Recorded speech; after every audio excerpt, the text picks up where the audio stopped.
Chapter number 1 ધંધાનું સ્વરૂપ, હેતુ અને કાર્યક્ષેત્ર.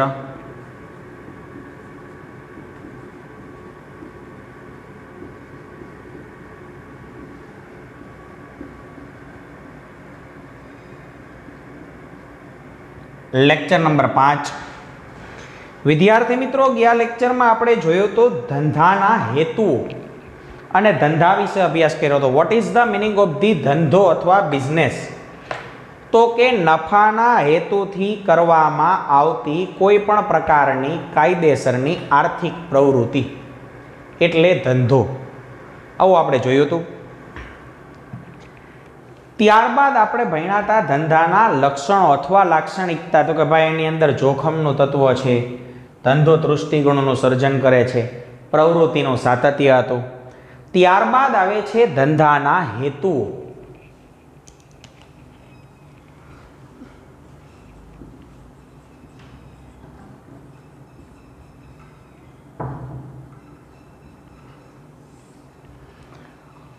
તો મુખ્યત્વે 3 હેતુઓ, આમ જોઈએ તો 2 હેતુ. એની અંદર પહેલો વહેલો આવે આર્થિક હેતુઓ.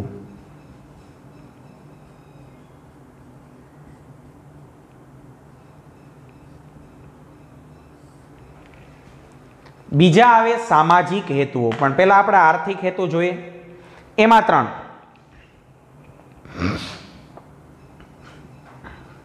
નફાનો હેતુ,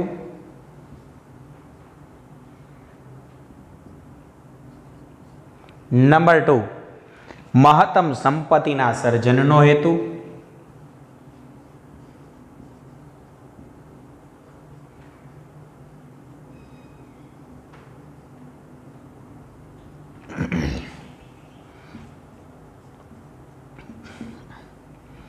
નંબર 3 અન્ય આર્થિક હેતુઓ અથવા તો એમ પણ કહી શકીએ અન્ય હેતુઓ. ત્યારબાદ બીજું આવે છે સામાજિક હેતુઓ. તો સામાજિક હેતુ ટોટલ 5 છે, પણ એ આપણે પછી જોશું.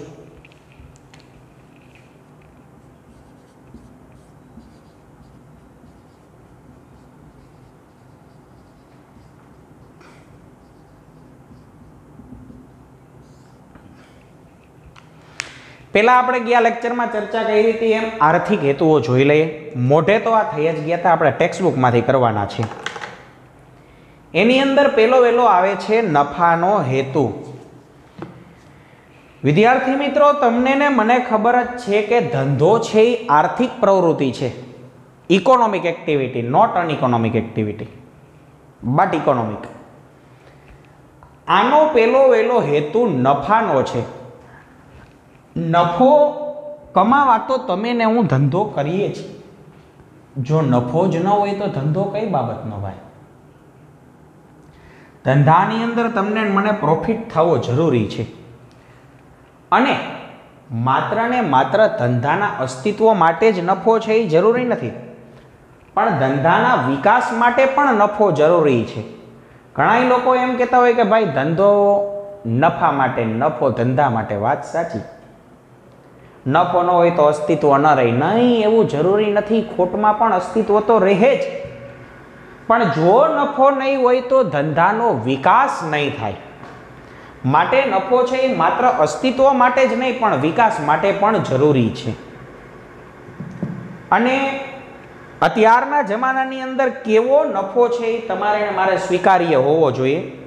તો કે આ એક યાદ રાખજો, વાજબી નફો. આ છે ને સર્વ સ્વીકૃત છે.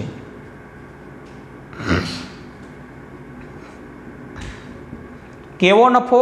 વ્યાજબી. લખાય વાજબી, બોલાય વ્યાજબી. એનો મતલબ એવો નહીં કે લૂંટી લેવા આવ્યો નથી, ગયો નથી, એકવાર આવશે બીજી વાર નહીં આવે. ભાઈ જો લૂંટવાના ધંધા કરશો તો આ ભાઈ નફાના હેતુમાં તમે મૌલિકતાથી એવું લખી શકો. જોઈએ ટેક્સ્ટબુકમાં શું કહે છે. ધંધો એ આર્થિક પ્રવૃત્તિ હોવાથી ધંધામાં રોકાયેલી મૂડી ઉપર વ્યાજબી વળતર મળી રહેવું જોઈએ. હા ભાઈ, તો તમને મને ખબર જ છે. ધંધો છે એ આર્થિક પ્રવૃત્તિ છે, માટે ધંધામાં વળતર સ્વરૂપે વ્યાજબી નફો મળે એ જરૂરી છે. જો વ્યાજબી નફો નહીં હોય તો ધંધો નકામો.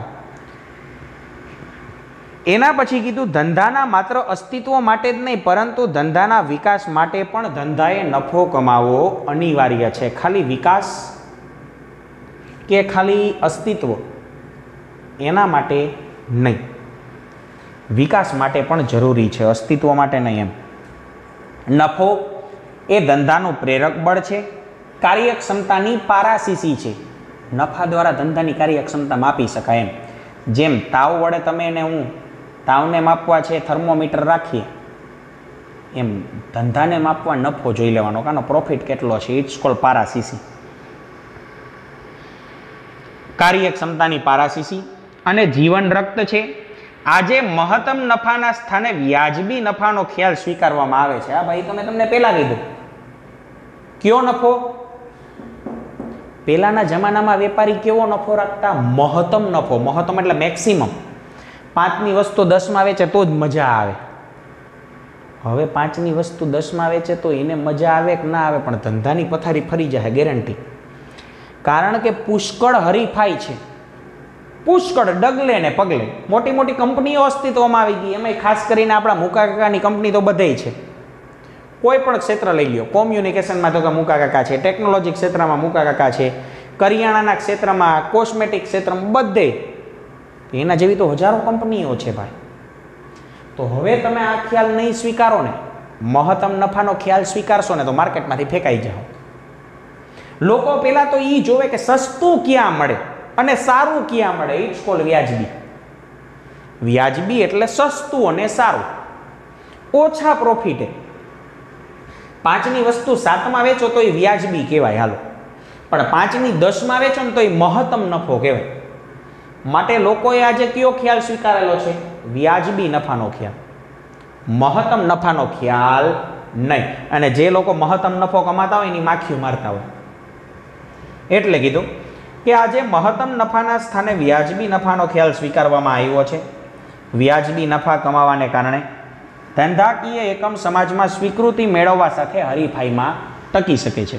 હા, તો તમે સમાજમાં હરીફાઈ સામે ટકી શકશો જો વ્યાજબી હોય તો. આ મુકા કાકાનો મોલ એટલે જ હાલે જ ને, રિલાયન્સ. એની સામે ડીમાર્ટ છે બાકી. પણ ડીમાર્ટ કરતાં પણ રિલાયન્સમાં વસ્તુ સસ્તી મળે. હું એમ નથી કહેતો મફત મળે, હું એમ કહું સસ્તી મળે. ગામમાંથી તમે લક્ષ સાબુનો બાંધો 140નો લેતા હોય તો મુકા કાકાની 138નો મળે. ઇટ્સ કોલ્ડ વ્યાજબી. તો એ પ્રોફિટ કમાય જ છે, પણ ઓછો પ્રોફિટ, વ્યાજબી નફો કમાય તો સમાજમાં સર્વ સ્વીકૃત છે ને હરીફાઈમાં પણ ટકી શકે છે. નંબર 2, મહત્તમ સંપત્તિના સર્જનનો હેતુ. ભાઈ ધંધાનો બીજો હેતુ એ પણ છે કે જેમ બને એમ પોતાની અસેટ્સ ક્રિએટ કરવી, સંપત્તિમાં વધારો કરવો. આ હું રૂપિયા આવે મોટી મોટી કંપની આગળ તો એ વાપરી નાખતા હશે. આ મુકા કાકા આટલો નફો કરે, કરોડો ખરવો રૂપિયા, અરબો રૂપિયાનો. એની કંઈક પર સેકન્ડની આવક હશે 15,000 રૂપિયા પર સેકન્ડ.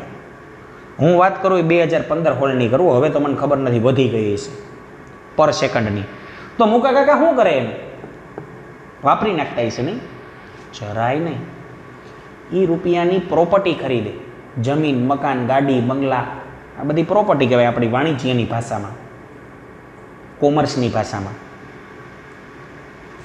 રિલાયન્સના અત્યારે ભારતમાં 700થી વધારે ખેતર મહારાષ્ટ્ર અને ગુજરાતમાં હશે. 700થી વધારે ખેતર. શું કરે અહીંયા? ડિસ્કો કરે બધાય? નહીં.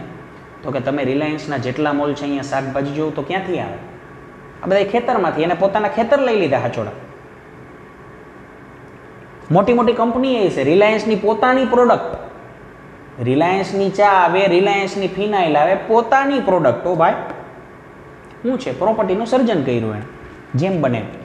અને મંદી જેવા કઠિન પરિસ્થિતિમાં પણ આ પ્રોપર્ટી જાળવી રાખે. માટે ધંધાનો બીજો હેતુ છે મહત્તમ સંપત્તિના સર્જનનો. મારે એક દુકાન હોય, હું લાખો કરોડો કમાવતો, પછી હું સુઈ જતો હોઈશું નહીં એસી ચાલુ કરીને. નહીં, બીજી દુકાન લઈશ, ત્રીજી લઈશ, મોટી દુકાન લઈશ. અસેટ્સ જોઈએ. એમાં નફાનો હેતુ ધંધાની વાર્ષિક કમાણી સાથે સંબંધ ધરાવતો ટૂંકા ગાળાનો ખ્યાલ છે. નફો છે એ છે જ, હું ના નથી પાડતો, પણ ટૂંકા ગાળાનો, શોર્ટ ટર્મ. લોંગ ટર્મ શું હોય છે? Only for assets. સો ભાઈ સંપત્તિ જેમ બને એમ વધવી જોઈએ. Long term only for assets, short term only for profit. માટે નફાનો ખ્યાલ છે ને એ ટૂંકા ગાળાનો કહેવાય. લાંબા ગાળે તો આપણે પ્રોપર્ટી જ બનાવી છે. હર કોઈ બિઝનેસમેનનું એક જ સપનું હોય. શું હોય? અસેટ્સ ક્રિએટ કરવાનો. સંપત્તિમાં જેમ બને એમ વધારો થાય. કોઈ એમ નહીં કે રૂપિયામાં વધારો થાય. સંપત્તિ રૂપિયાની પણ આખરી લેવા હે તો હું સંપત્તિ. મહત્તમ સંપત્તિના સર્જનનો હેતુ લાંબા ગાળાનો હોય. ભાઈ ઘરની ચોપડીમાં લીટી કરો. નફાનો હેતુ ટૂંકા ગાળાનો હોય, જ્યારે સંપત્તિનો લાંબા ગાળાનો હોય. લાંબા ગાળે ધંધાની સંપત્તિમાં વૃદ્ધિ થાય તેવી યોજનાઓ સ્વીકારવામાં આવે છે. જોકે આ માટે ધંધાએ મંદી જેવા સંજોગોમાં નફો કમાવાનો હેતુ જતો કરીને પણ ધંધાની સંપત્તિ ટકાવી રાખવી પડે છે. હાવો ભાઈ, સંપત્તિ ધંધામાં નહીં હોય તો ધંધો એટલો બધો હાલશે નહીં. હું તમને એમ કહી શકું, નફો ન હોય ને થોડોક ટાઈમ તો હાલશે, પણ અસેટ્સ જ નહીં હોય, પ્રોપર્ટી જ નહીં હોય તો હાલશે નહીં. માટે ઘણીવાર ધંધામાં મંદી આવે તો ત્યારે તમારે પ્રોફિટ ન જોવાય. સંપત્તિ ટકાવી રાખો જેટલી છે એટલી. એ વેચાઈ જાય તો ઘડીકમાં મેળ પડશે નહીં. આ એના જેવું છે ભાઈ. ધંધો ન હોય ને તો હાલે, તમે જીવી હવો. તમારી ઘરે કોઈ કમાતા ન હોય ને તો તમે જીવી હવો, હાલે. પણ જો ઘરનું ઘર ન હોય ને તો પથારી ફરી જાય હો ભાઈ. કારણ કે જી કમાવી ભાડામાં જ વયા જાય. માટે અસેટ્સ તો હોવી જોઈએ ને વિદ્યાર્થી મિત્રો. માટે અનેક મુશ્કેલી ભરી પરિસ્થિતિ ભલે આવે પણ તમારા જમીન મકાન છે એ વેચાવા બને ત્યાં લગી નહીં દેતા. ઘરનો આશરો હશે ને તો વાંધા વચકા નહીં આવે. પૈસા તો આજ નથી ને કાલ હશે, પણ પ્રોપર્ટી એકવાર જાળવી રાખી તો ભવિષ્યમાં પ્રોપર્ટી બોલશે. એટલે ધંધામાં પણ એ જ વાત કરી છે કે મંદી જેવા સંજોગોમાં પણ નફો કમાવાનો હેતુ જતો કરી ને ધંધાની સંપત્તિ ટકાવી રાખવી પડે છે. મહત્તમ સંપત્તિના સર્જનનો હેતુ ધંધાના માલિકના આર્થિક લાભ સાથે સંકળાયેલો છે. કેની હારે સંકળાયેલો છે? આર્થિક લાભ સાથે. ત્યારબાદ નંબર 3 આવે છે અન્ય આર્થિક હેતુઓ. અન્ય આર્થિક હેતુઓમાં આર્થિક પ્રગતિ ધંધાની કરવી, વિકાસ કરવો, બજારનો વિસ્તાર કરવો, ઉપલબ્ધ સાધનોનો શક્ય તેટલો શ્રેષ્ઠ ઉપયોગ કરવો, આધુનિક ટેકનોલોજી અપનાવી, એક્સેટ્રા એક્સેટ્રા. આ પણ આર્થિક જ છે. ખાસ જોઈએ તો ધંધાની પ્રગતિ કરવી. આજ મારે એક દુકાન છે, 2-5 વર્ષ પછી 2 હશે, 3 હશે. રિલાયન્સ છે એને ખાલી નફો જ નથી કમાણો, પ્રગતિ પણ ધંધાની કરી છે. 2008ની સાલમાં માણસોને મોલ એટલે કંઈક આમ નવીન લાગતું. અરે આવું હોય? તે રિલાયન્સના માત્ર ને માત્ર આખા ભારતમાં 10 મોલ જ હતા ને એક પ્રકારનું પ્રયોગ જેવું હતું. હાલે તો હાલે, બાકી નિષ્ફળ જાય. અને ઘણા ટાઈમ લોકોએ વિરોધ જ કર્યો છે કે ભાઈ આ વિદેશી સંસ્કૃતિ અપનાવે, આવું ન હોય. આને કારણે તો લોકોને બેરોજગારી મળે. થોડોક ટાઈમ ઓનલી ફોર. હવે લોકોને મોલ વિના હાલતું નથી. હજી અડધી કલાક લાઈન હોય, તમારો વારો અડધી કલાક આવે. માટે રિલાયન્સ પ્રગતિ કરી તો એ આર્થિક હેતુમાં આવે. ધંધાનો પ્રગતિને વિકાસ કરવો, બજારનો વિસ્તાર કરવો. એનું માર્કેટ મોટું છે. રિલાયન્સમાં ખાલી પેટ્રોલિયમ જ નથી. રિલાયન્સ કોમ્યુનિકેશન, રિલાયન્સ પેટ્રોલ, પછી રિલાયન્સ કોમ્યુનિકેશનની અંદર જીઓનું માર્કેટ કેવડું બધું મોટું. તો વિકાસ પણ કર્યો છે બજારનો. અને હજારો કંપની ખરેખર ભારતની અંદર છે. બધાનો હેતુ એક જ છે, પ્રગતિ કરો, વિકાસ કરો. ઉપલબ્ધ સાધનોનો શક્ય તેટલો શ્રેષ્ઠ ઉપયોગ કરવો. ઉપલબ્ધ સાધનો એટલે જમીન, મૂડી, શ્રમ, નિયોજન અને આધુનિક ટેકનોલોજી અપનાવી. આ પણ એક આર્થિક હેતુ જ છે. ઓ ભાઈ, તમારા ધંધાની અંદર જો આધુનિક ટેકનોલોજી નહીં હોય ને તો તકલીફ પડશે. આજે પણ ઘણા ખરા વેપારીને અહીંયા ત્રાજવા છાબડા હોય. વાં કિલોનો તોલું મૂકે ને વાં છે એ વજન જોખે ભાઈ કેટલું થયું. એ ટેકનોલોજી જૂનવાણી છે ભાઈ. એના કરતાં ઇલેક્ટ્રિક કાંટો વસાવો. આજે પણ ઘણા વેપારીઓ પડીકા વારતા હોય. એ ટેકનોલોજી જૂની છે ભાઈ. હવે તો પ્લાસ્ટિક બેગ આવી ગઈ, એની અંદર એ સિલાઈ થઈ જાય એવી ચીજ વસ્તુ આવી ગઈ. ત્યારબાદ આવે છે નંબર બી, સામાજિક હેતુઓ. તો ભાઈ આર્થિક હેતુ આપણે પૂરા કર્યા. હવે જોઈ લઈએ સામાજિક હેતુઓ. સામાજિક હેતુમાં પહેલો વહેલો હેતુ છે સામાજિક જવાબદારીનો હેતુ.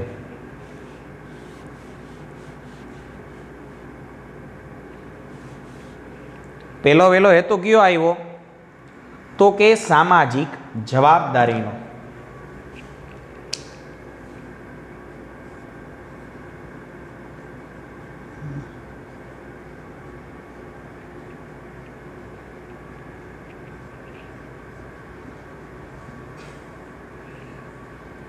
નંબર 2 છે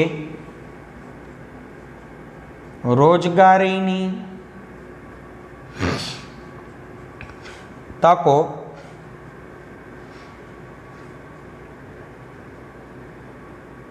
પૂરી પાડવાનો હેતુ. નંબર 3 છે ગુણવત્તાવાળી વસ્તુઓ અને સેવાઓ પૂરી પાડવાનો.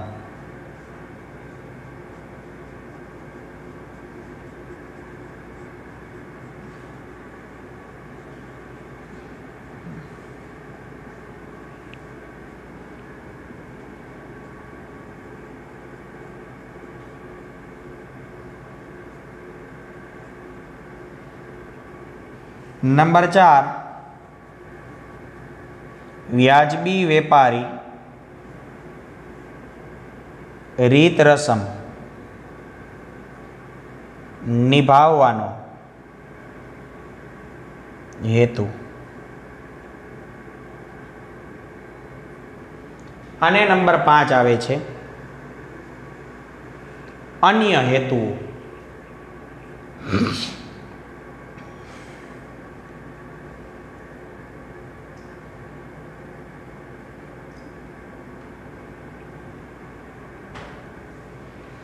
આમાં પહેલો વહેલો હેતુ આવ્યો સામાજિક જવાબદારીનો હેતુ. સામાજિક જવાબદારીનો હેતુ એટલે શું? તો કે સમાજ પ્રત્યે આપણી જવાબદારી કંઈક નિભાવવી અથવા નિભાવવી જોઈએ. કારણ કે ધંધાનો ઓનલી ફોર એક જ ધ્યેય ન હોય કે ભાઈ નફો કમાવો, નફો મળી ગયો, અપના કામ બનતા, ગામને જાય જનતા, ચૂલામાં જાય જનતા. ના, એવું ન હોય. સમાજને પણ કંઈક આપણા ધંધા થકી ફાયદો થવો જોઈએ. તો તમે સ્વાર્થી લાગેવાઓ ભાઈ, તો તમે સ્વાર્થી લાગેવાઓ. ખાલી તમારો જ ખ્યાલ રાખો, અપના કામ બનતા ને ચૂલામાં જાય જનતા. આપણું થઈ ગયું ને પેટનું, બસ બીજાનું ગયું ઘેરે. ના, ન હાલે. હું એમને ખાલી એમને બડબડ બડબડ બડબડ બડબડ બોલીને વયો જાવ, આપણા પૈસા આવી ગયા એમ હાલે? ના હાલે. તમને પણ સેટિસ્ફેક્શન મળવો જોઈએ કે નહીં ભાઈ? સમજાણું. તો ધંધાનો સામાજિક જવાબદારીનો હેતુ છે કે ધંધાએ ગ્રાહકો, લેણદારો, સરકાર, ધંધાકીય એકમ વગેરેની કાળજી રાખવી જોઈએ, ધ્યાન રાખવું જોઈએ. તેમજ સમાજને લગતા જે કંઈ કાયદા કાનૂન છે એનું પણ પાલન કરવું જોઈએ અને સમાજમાં વસતા લોકોને પણ ફાયદો થાય એવા પ્રયત્ન કરવા જોઈએ. કારણ કે વિદ્યાર્થી મિત્રો, તમને ને મને ખબર જ છે, સમાજ વિનાનો ધંધો કે ધંધા વિનાનો સમાજ હોય નહીં. ધંધા વિનાનો સમાજ કે સમાજ વિનાનો ધંધો હોય નહીં. બે એકબીજાના પર્યાય છે, અભિન્ન છે. ધંધો સમાજમાં જ થાય ને. કોઈ એમ કીધું ગિરનાર ઉપર ભજીયા ખાવા જાવ, ત્યાં દુકાન છે? ના હોય, સમાજમાં જ હશે. તો આપણે એવા જ કાર્ય કરવાના કે જેનાથી સમાજનું હિત થાય.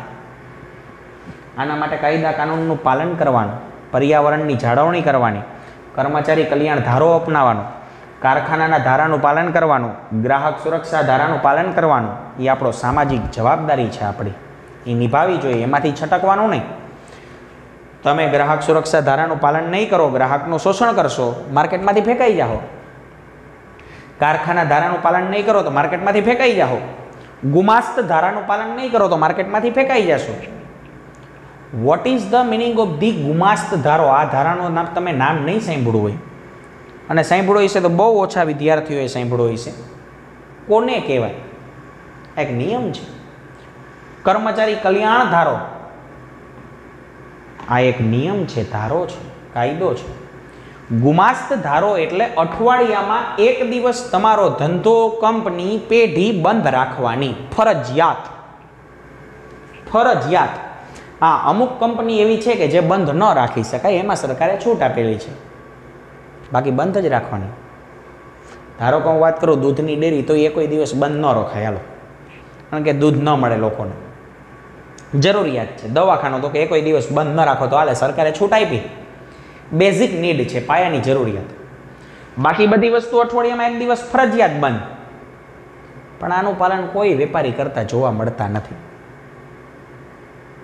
દી તમારો રવિવારે બંધ રાખો, સોમવારે બંધ રાખો, મંગળવારે બંધ રાખો, બુધવારે, ગુરુવારે, શુક્રવારે, શનિવારે, ગમે પણ એક દિવસ બંધ એટલે બંધ. વાણંદ લોકો છે આનું પાલન કરતા જોવા મળે. શનિવારે બંધ રાખે તો એ ગુમાસ ધારાનું પાલન કરે, પછી ભલે ધાર્મિક બાબતમાં હોય પણ એક દી બંધ તો રાખે. જૂનાગઢની જીઆઈડીસીમાં પણ ગુમાસ્ત ધારાનું અમુક લોકો પાલન કરતા જોવા મળે છે. એ લોકો તે દિવસે કારખાનું બંધ રાખે અને નિયમ પ્રમાણે જો કારખાનું ચાલુ રાખે તો તે દિવસે કર્મચારીને વધારાનો પગાર આપે, ઓવરટાઈમ તો કે આપે, નિયમ જ છે. તો આ ગુમાસ્ત ધારાનું પાલન કરવું જોઈએ, આપણી સામાજિક જવાબદારી કહેવાય. લો જોઈએ ટેક્સ્ટબુકમાંથી.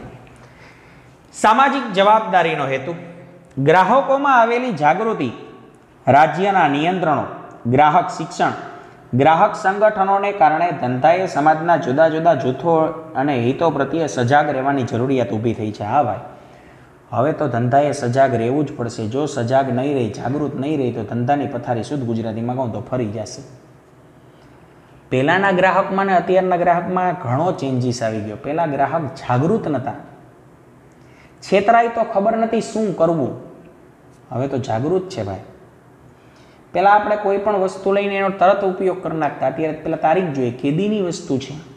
કહેવાનો મતલબ આપણે શિક્ષિત થઈ ગયા બધા લોકો, અને થવું જોઈએ. બીજા નંબરમાં ગ્રાહકના સંગઠનો પણ થઈ ગયા. એક જણો છેતરાણો હોય ને તો બધા ભેગા થઈને વેપારીની દુકાને જાય ફરિયાદ કરે.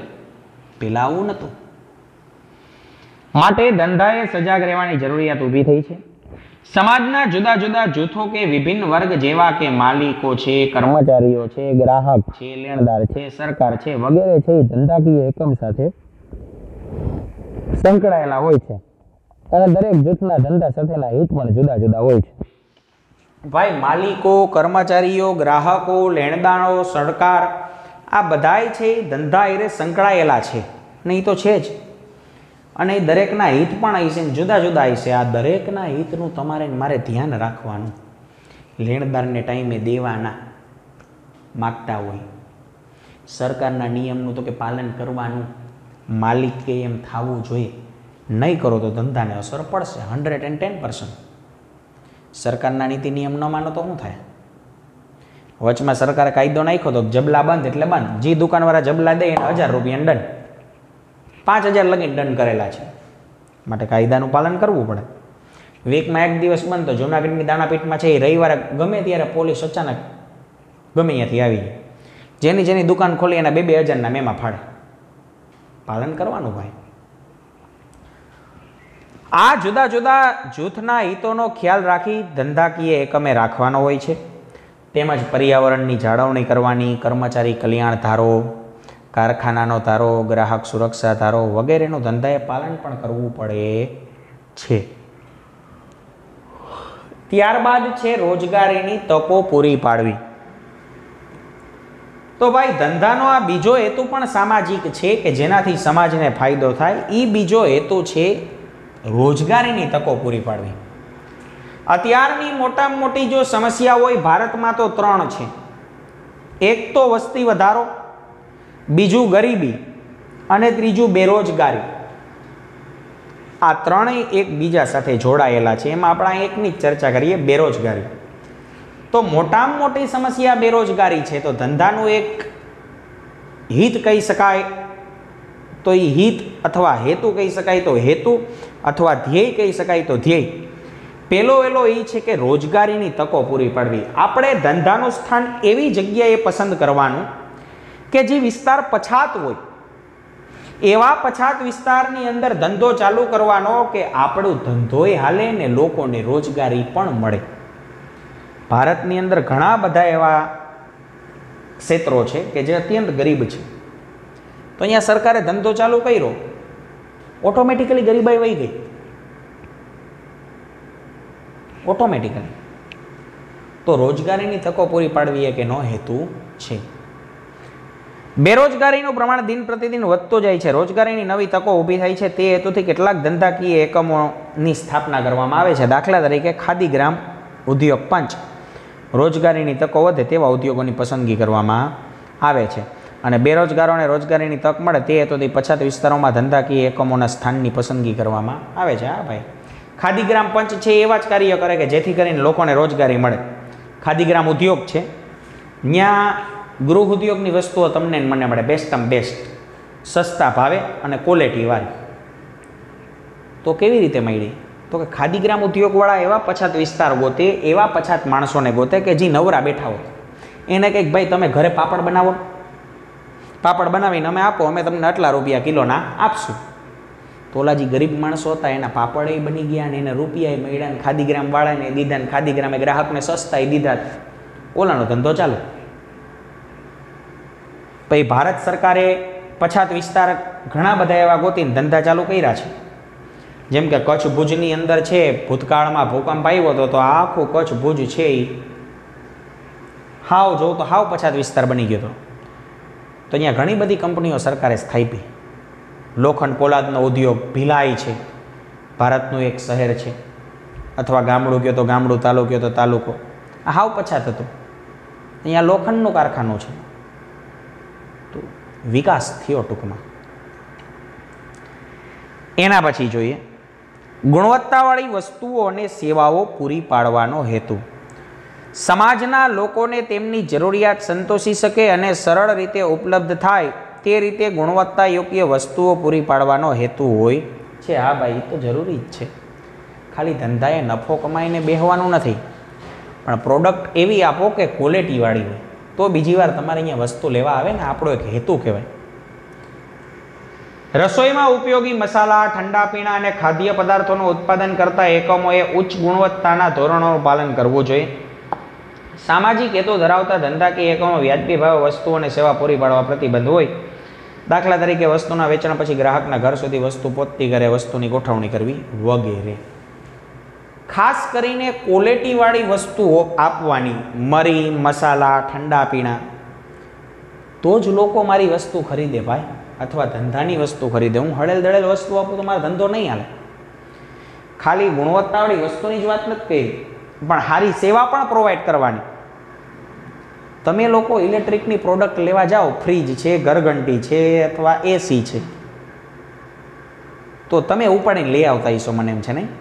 નહીં તો ફ્રી હોમ ડિલિવરી. હા બસ, તો એ સારી સેવા છે.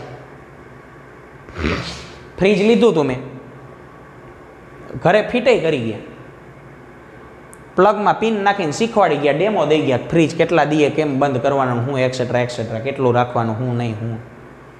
એસી લીધું તો ફ્રી ઇન્સ્ટોલેશન, તો એ સારી સેવા પૂરી પાડી.